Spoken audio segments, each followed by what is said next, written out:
Welcome to Comfort Happy number 2. In the midst of the video I was going to make about this article, and it kind of pissed me off. You know, there's a lot of things wrong with the world, and we all need to grow the fuck up. Like, literally. This thing I'm about to read kind of hurt my feelings. Alright? Because to most people, family is the most important thing. I wish my family was a little bit more like me on that subject, but here's the truth behind this. Chinese man prevented from visiting his family in India. Or visiting his Indian family is what it's titled.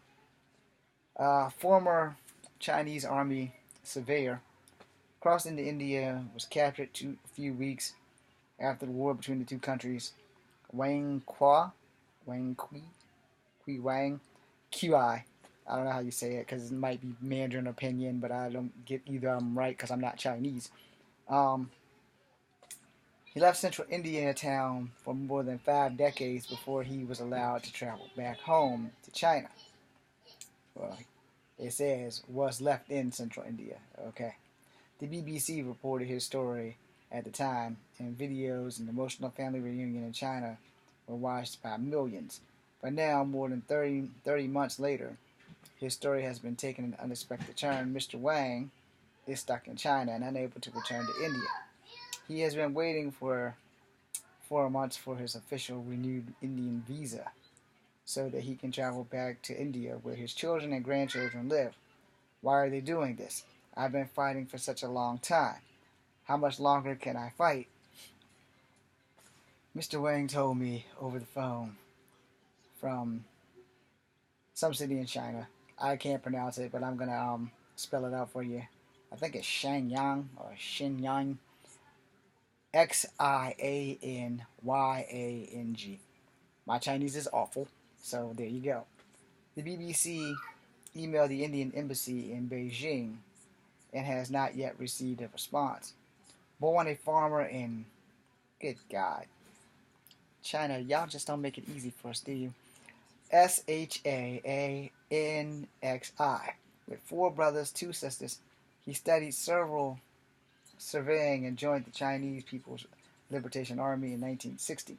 Wang was always taken with building roads in the Chinese Army. And I guess that means he was in charge of it. He was captured when he was studying in some crazy-ass war in Indian territory in 1963. He had gone through the camp and the strolls, lost his way, he was tired, he was hungry, and saw a Red Cross vehicle and asked them to help him. They handed him over to the Indian Army. He said after he was captured, he spent the next 7 years in multiple prisons before he was released by the court order in 1969. Police took him to, good God, Tirodi in far-flung village in central state of, good God, Madhya Pradesa. He was unable to leave India until 2017. Instead, he worked for a flour mill and eventually marrying a local woman and raising his family and neighbors, and said they lived in utter poverty. He was never clear whether Mr. Wang was actually in prisoner of war, but he was denied official to India document citizenship, and he was also denied permission to return to China. Well, damn, if he wasn't screwed both ways.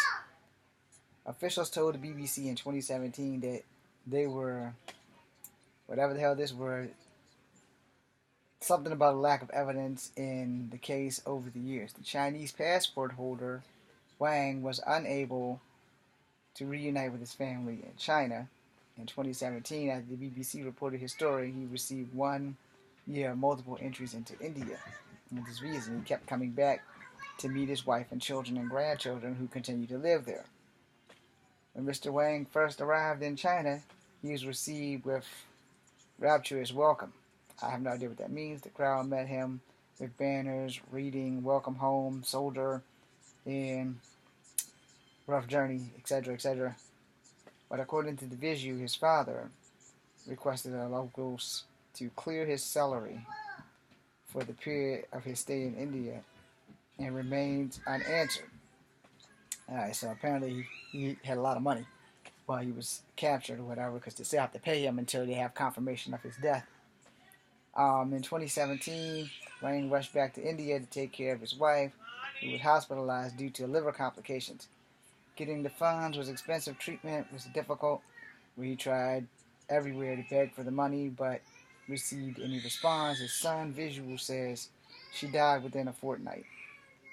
After the father received a renew in 2018, he applied for one in April 2019 and is still waiting for his visa. Blank, whatever that city is in Beijing, where India embassy is located, are more than 1,000 kilometers, miles, whatever, apart from the travel between the two cities isn't easy for Mr. Wang since he's nearly 80 years old. My father is fed up and doesn't understand why it's taking so long. Yeah, that's kind of really fracked up. But I wanted to touch on that because family is important to most of us. Even if you're in a family that you can't stand, family's still very important. Be seeing you.